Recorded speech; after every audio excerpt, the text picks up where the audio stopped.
தயாரான ஈரானின் ட்ரூபோமிஸ் 5 தாக்குதல்கள். அமெரிக்காவுக்கு எதிரான இஸ்ரேலி ஆக்கிரமிப்புக்கு எதிரான அடிமை அரபுகளுக்கு எதிரான ஈரானின் ட்ரூபோமிஸ் 5 தாக்குதல்கள் எவ்வாறு அமைந்திருக்கப் போகின்றன? எவ்வாறான உச்ச பதிலடி தாக்குதல்களை ஈரான் அடுத்த கட்ட போரிலே மேற்கொள்ளப் போகின்றது? ஈரானுக்கு எதிரான ஃபைனல் ப்ளோ தாக்குதல்களின் புதிய வடிவத்தை டொனால்ட் ட்ரம்பிடம் சமர்ப்பித்த அமெரிக்க மத்திய கட்டளை தளபதியும் காங்கிரஸ் சபையில் மேற்கொள்ளப்பட்டு வரக்கூடிய பேச்சுவார்த்தைகளும் விசேட சட்டத்தினை பயன்படுத்தி ஈரானுக்கு எதிரான தாக்குதல்களை ஆரம்பிக்கப் போகும் டொனால்ட் ட்ரம்பும் 24 மணித்தியாலங்களுக்குள் இஸ்ரேலி ஆக்கிரமிப்பிலே களமிறக்கப்பட்டிருக்கக்கூடிய ஆயுதங்களும் வெடிகுண்டுகளும் இராணுவ தளவாடங்களும் மத்திய கிழக்கை நோக்கி விரையும் அமெரிக்காவின் போர் விமானங்களும் களமிறக்கப்பட்டிருக்கக்கூடிய அதிகளவான உளவு ட்ரோன்களும் மின்னணு போர் விமானங்களும் OIC கூட்டமைப்பிலிருந்தும் வெளியேறப் போகும் ஐக்கிய அரபு அமீரகமும் ஈரானுக்கு எதிரான நேரடியான போரில் களமிறங்குவதற்கான ஐக்கிய அரபு அமீரகத்தின் தயார்படுத்தல்களும்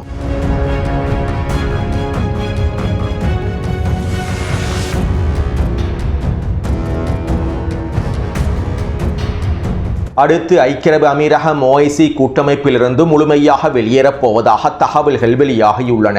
ஒபெக் கூட்டமைப்பிலிருந்து ஐக்கிய அரபு அமீரகம் முழுமையாக வெளியேறியதை தொடர்ந்து சவுதி அரேபியாவின் தலைமைக்கு கீழால் இருக்கக்கூடிய ஏனைய கூட்டமைப்புகளில் இருந்தும் அரபு நாடுகளுடைய கூட்டமைப்புகளில் இருந்தும் ஐக்கிய அரபு அமீரகம் முழுமையாக வெளியேறப் போவதாகவே தெரிவிக்கப்படுகின்றது. இதற்கமைவாகவே இஸ்லாமிய ஒத்துழைப்பு அமைப்பான OIC அமைப்பிலிருந்தும் ஐக்கிய அரபு அமீரகம் வெளியேறப் போவதாக தெரிவிக்கப்படுகின்றது. சவுதி அரேபியாவுக்கும் ஐக்கிய அரபு அமீரகத்திற்கும் இடையிலே நடைபெற்று வரக்கூடிய அடிமைகளுக்கு இடையிலான போட்டியில் நான் தான் முதலிடத்தை பெற வேண்டும் என்கின்ற நோக்கத்தோடு தற்போது ஐக்கிய அரபு அமீரகம் பல காய் நகர்த்தல்களை மேற்கொள்கின்றது. மேலும் சவுதி அரேபிய அடிமையை வீழ்த்தி நான் தான் முதன்மையான அடிமை என்பதனையும் ஐக்கிய அரபு அமீரகம் நிரூபித்து வருகின்றது. இதற்கமைவாகவே தற்போது OIC கூட்டமைப்பிலிருந்தும் அடிமை அமீரகம் வெளியேறி இந்த பிராந்தியத்தின் முதலாவது ஜியோனிஸ் அரபு நாடாக நாங்கள் தான் இருக்கின்றோம் என்கின்ற அடையாளத்தையும் ஐக்கிய அரபு அமீரகம் பெற்றுக் கொள்ளப் போகின்றது. அத்தோடு அமீரகத்தினுடைய ஸ்னூப்பியின் இந்த வேலை திட்டங்களினால் சவுதி ஜோனி அதிகமாக பாதிக்கப்பட்டுள்ளார்.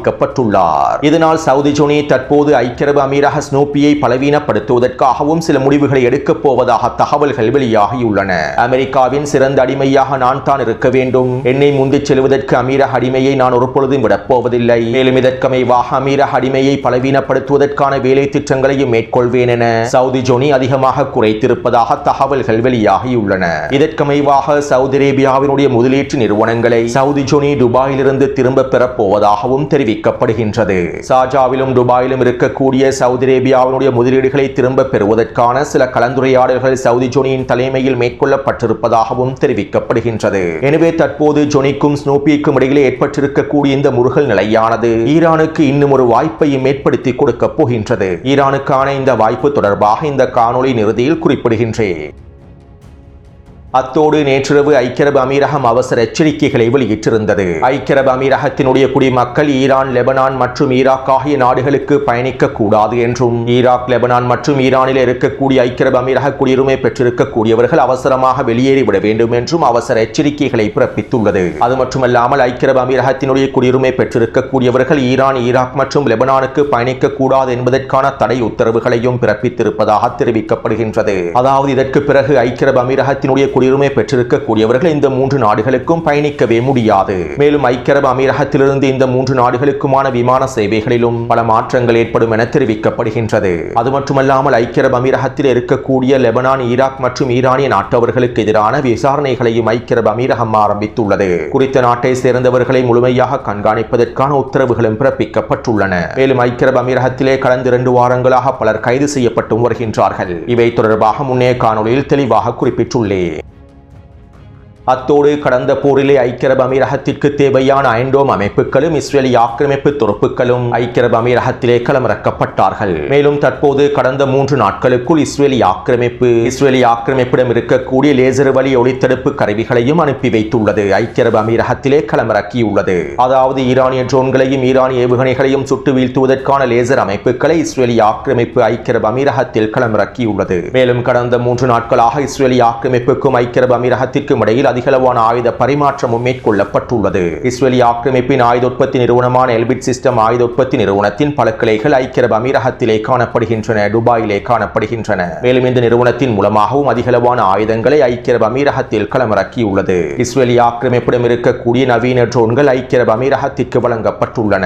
சுருக்கமாக குறிப்பிடுவதாக இருந்தால் இஸ்ரேலிய ஆக்கிரமிப்பு ராணுவத்தினுடைய ஒரு பெரும் பகுதியே தற்போது ஐக்கிய அரபு அமீரகத்திற்குள் களமிறக்கப்பட்டுள்ளன. இன்னும் ஒரு விதத்தில் குறிப்பிடுவதாக இருந்தால் பாரசீக வளைகுடா பிரதேசத்திலே அமைந்திருக்கக்கூடிய ஜியோனிஸ் ஆக்கிரமிப்பாக இஸ்ரேலிய ஆக்கிரமிப்பாக ஐக்கிய அரபு அமீரகம் தான் காணப்படுகின்றது. பாரசீக வளைகுடாவின் இஸ்ரேலாக ஐக்கிய அரபு அமீரகம் மாறிவிட்டது.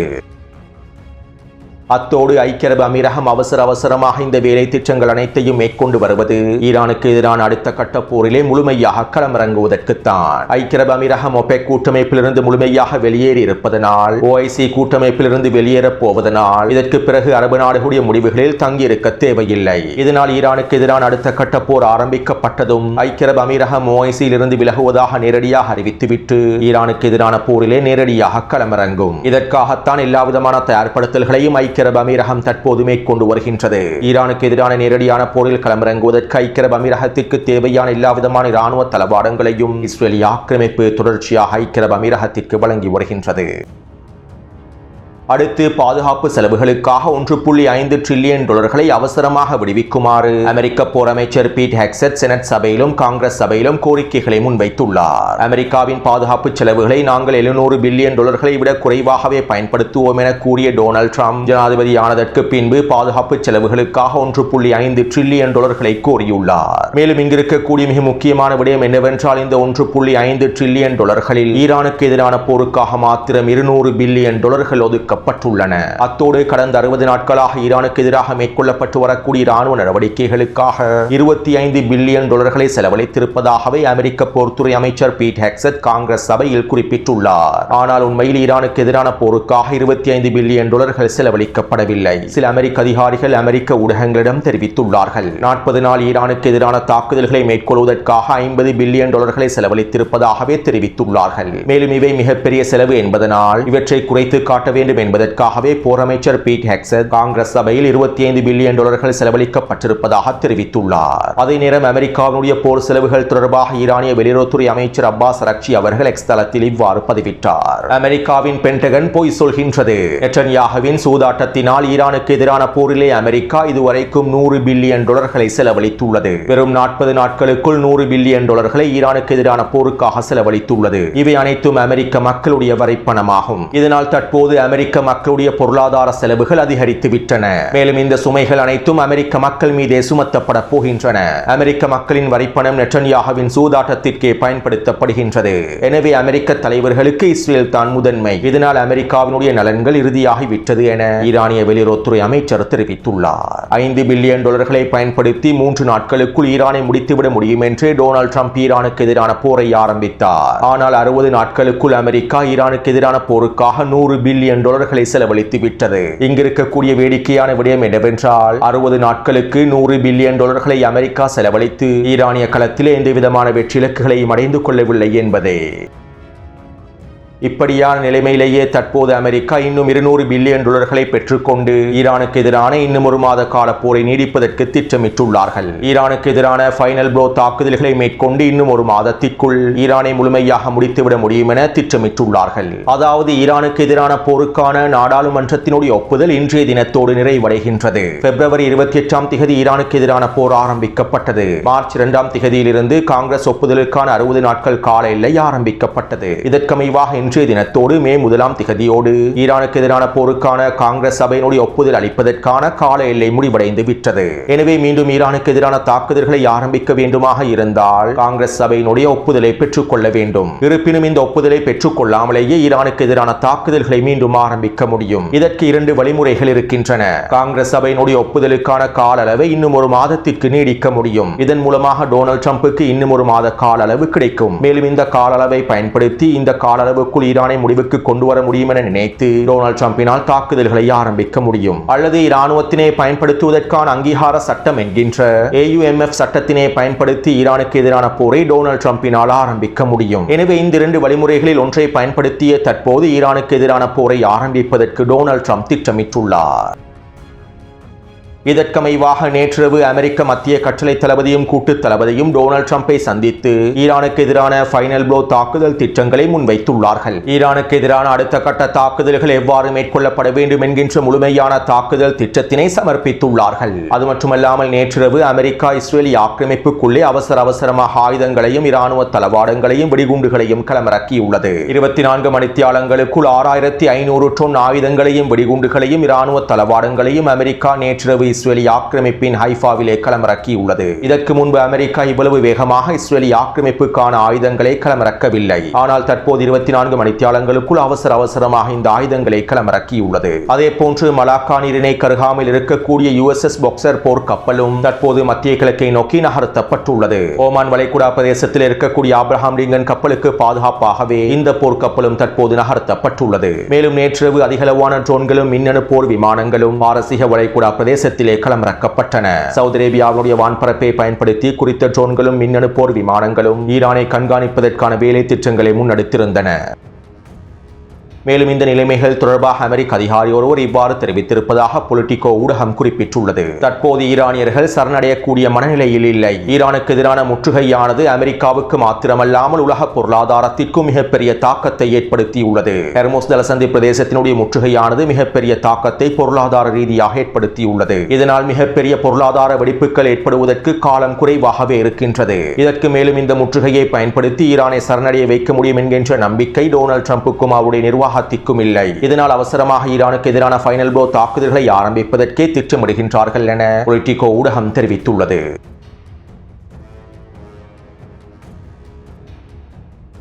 ஈரானுக்கு எதிரான அமெரிக்காவின் அடுத்த கட்ட தாக்குதல்கள் ஈரானிய இராணுவத்தின் IRGC இராணுவத்தின் தலைமைகளை படுகொலை செய்வதிலிருந்தே ஆரம்பிக்கும். அதிலும் குறிப்பாக ஈரானிய IRGC இராணுவ தலைமை அதிகாரியாக இருக்கக்கூடிய அகமது வாஹிதி அவர்களை படுகொலை செய்வதிலிருந்தே அமெரிக்காவினுடைய அடுத்த கட்ட தாக்குதல்கள் ஆரம்பிக்கும். ஈரானிய உச்ச தலைவர் முஜ்தபா கமேனி அவர்கள் பாதுகாப்பாக வைக்கப்பட்டுள்ளார். யுத்த நிறுத்த காலப்பகுதியிலும் அவர் வெளியே வரவில்லை. மேலும் அவரை பாதுகாப்பதற்கான உச்சக்கட்ட வேலை திட்டங்கள் மேற்கொள்ளப்பட்டுள்ளன. அதே நேரம் பேச்சுவார்த்தைகளில் IRGC இராணுவ தலைமை அதிகாரி அகமது வாஹிதி அவர்கள் கடுமையான நிலைப்பாட்டையே கொண்டிருந்தார். ஒட்டுமொத்த பேச்சுவார்த்தைகளும் IRGC இராணுவத்தின் கட்டுப்பாட்டுக்குள்ளேயே கொண்டு வரப்பட்டது. இதனால் அமெரிக்காவினுடைய ஃபைனல் ப்ளோ தாக்குதல்கள் 2 வடிவில் மேற்கொள்ளப்படுவதற்கான வாய்ப்புகள் இருக்கின்றன.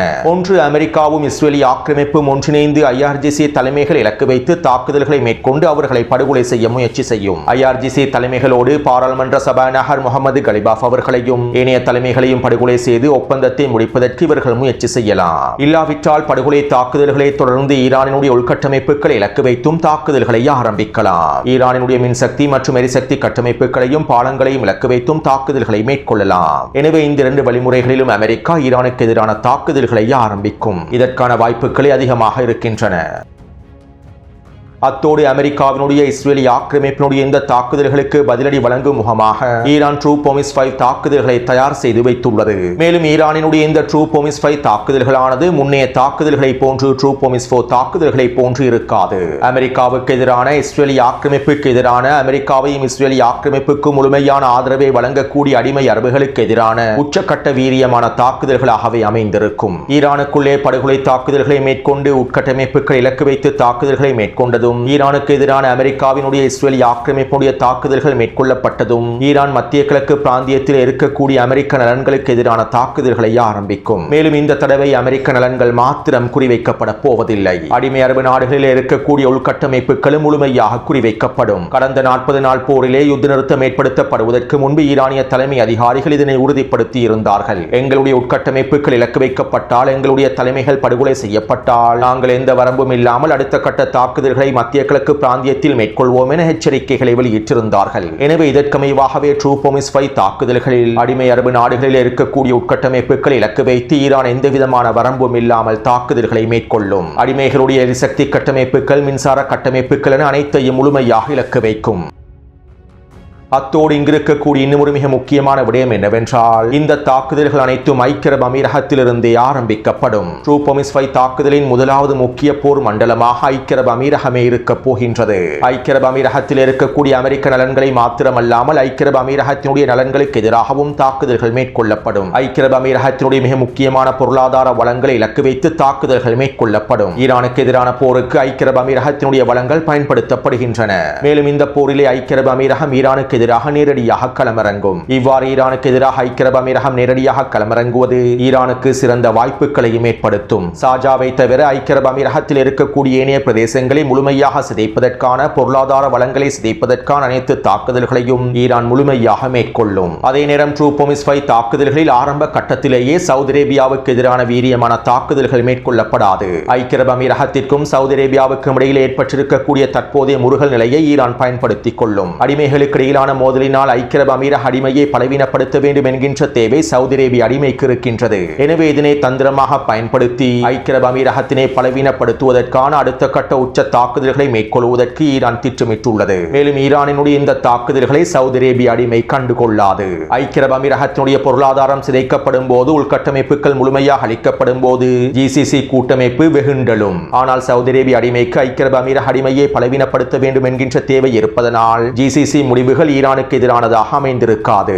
எனவே ட்ரூ ப்ராமிஸ் 5 தாக்குதல்கள் ஐக்கிய அரபு அமீரகத்தினுடைய உள்கட்டமைப்புகளையும் ஜியோனிஸ் ஆக்கிரமிப்புக்கும் அமெரிக்காவுக்கும் ஆதரவை வழங்கக்கூடிய ஐக்கிய அரபு அமீரகத்தினுடைய பொருளாதாரத்தை முடிப்பதற்கும் ஈரானுக்கு ஒரு சிறந்த வாய்ப்பை வழங்கும். அத்தோடு ஐக்கிய அரபு அமீரகம் ஈரானுக்கு எதிராக முழுமையாக களமிறங்கினால் பஹ்ரைனும் ஈரானுக்கு எதிராக முழுமையாக களமிறங்கும். ஐக்கிய அரபு அமீரகத்திற்கு வழங்கப்படுகின்ற அதே விருந்துகளையே பஹ்ரைனுக்கும் ஈரான் வழங்கும். அத்தோடு இந்த தாக்குதலிலே குவைத்தை கவனிப்பதற்கு ஈராக்கிய எதிர்ப்பு குழுக்கள் முழுமையாக களமிறக்கப்படுவார்கள். குவைத்துக்கு சரியான பாடத்தினை ஈராக்கிய எதிர்ப்பு குழுக்கள் இந்த தடவை வழங்குவார்கள். அதே போன்று யமன் ஹவுதி இராணுவத்தினர் செங்கடல் பிரதேசத்தினை இழுத்து மூடுவார்கள். ஒன்று ஆரம்பத்தில் செங்கடல் பிரதேசம் இழுத்து மூடப்படலாம், அல்லது சவுதி அரேபியாவுடைய நிலைப்பாடுகளை சோதனை செய்ததற்கு பின்பு செங்கடல் பிரதேசம் முழுமையாக இழுத்து மூடப்படலாம். அதாவது சவுதி அரேபியா யமனினுடைய களத்தில் தரைவழி தாக்குதல்களை ஆரம்பிக்காவிட்டால், யமனில் இருக்கக்கூடிய சவுதி அரேபிய கூட்டுப்படைகள் யமன் ஹவுதிகளுக்கு எதிராக தரைவழி தாக்குதல்களை ஆரம்பிக்காவிட்டால் யமன் ஹவுதி இராணுவத்தினால் செங்கடல் முற்றுகையை விரைவாக மேற்கொள்ள முடியும். சவுதி அரேபியாவினுடைய கூட்டுப்படைகள் யமன் ஹவுதிகளுக்கு எதிராக தரைவழி தாக்குதல்களை ஆரம்பித்தால் செங்கடல் முற்றுகையை யமன் ஹவுதிகளினால் வலுவாக மேற்கொள்ள முடியாது. எனவே இந்த சூழ்நிலையில் சவுதி அரேபியா யமன் ஹவுதிகளுக்கு எதிரான தரைவழி தாக்குதல்களையும் மேற்கொள்ளக்கூடாது. இதற்காகவும் ஈரான் சவுதி அரேபியாவுடைய உள்கட்டமைப்புகள் இலக்கு வைத்து தாக்குதல்களை மேற்கொள்வதனை குறைக்கும். துறைமுகங்களையும் எண்ணெய் தளங்களையும் மாத்திரம் இலக்கு வைத்து தாக்குதல்களை மேற்கொள்ளும். எனவே இது எவ்வாறு இருப்பினும் அடுத்த கட்ட போரில் யமன் ஹவுதிகள் முழுமையாக களமிறங்குவார்கள். அதே போன்று ஈரான் இஸ்ரேலி ஆக்கிரமிப்புக்கு எதிராக உச்சக்கட்ட வீரியமான தாக்குதல்களை மேற்கொள்ளும். கடந்த போரில் அதிகளவான கொத்துகுண்டு தாக்குதல்களையே மேற்கொண்டிருந்தது. ஆனால் இந்த தடவை கதிர் ஏவுகணைகள் களமிறக்கப்பட்டு இஸ்ரேலி ஆக்கிரமிப்புக்கு எதிரான வீரியமான தாக்குதல்கள் மேற்கொள்ளப்படும். அடுத்ததாக ட்ரூ ப்ராமிஸ் 5 தாக்குதல்களில் அடுத்த மிக முக்கியமான போர்க்களமாக பாரசீக வளைகுடா பிரதேசமே காணப்படும். கடந்த தடவை அமெரிக்காவின் போர்க்கப்பல்கள் மூழ்கடிக்கப்படவில்லை. ஆனால் இந்த தடவை அமெரிக்காவின் போர்க்கப்பல்களை மூழ்கடிப்பதற்கான தாக்குதல்கள் நிச்சயமாக மேற்கொள்ளப்படும். அத்தோடு அமெரிக்கா தரைவழி தாக்குதல்களை மேற்கொண்டால் தரைவழி தாக்குதல்களை முறியடிப்பதற்காக ஈரான் மிகப்பெரிய தாக்குதல் திட்டங்களை மேற்கொள்ளும். எனவே இவ்வாறு தான் இந்த தடவை ட்ரூ ப்ராமிஸ் 5 தாக்குதல் திட்டங்கள் அமைந்திருப்பதற்கான வாய்ப்புகள் இருக்கின்றன. அதே நேரம் நாங்கள் எதிர்பார்க்காத பல ஆச்சரியங்களையும் ஈரான் களமிறக்குவதற்கு தயாராகவே இருக்கின்றது. எனவே நாம் பொறுத்திருந்து பார்ப்போம். அத்தோடு இந்த காணொளி தொடர்பான கருத்துக்களை பதிவிடுங்கள். தொடர்ந்தும் என்னுடன் இணைந்திருங்கள். நன்றி, வணக்கம்.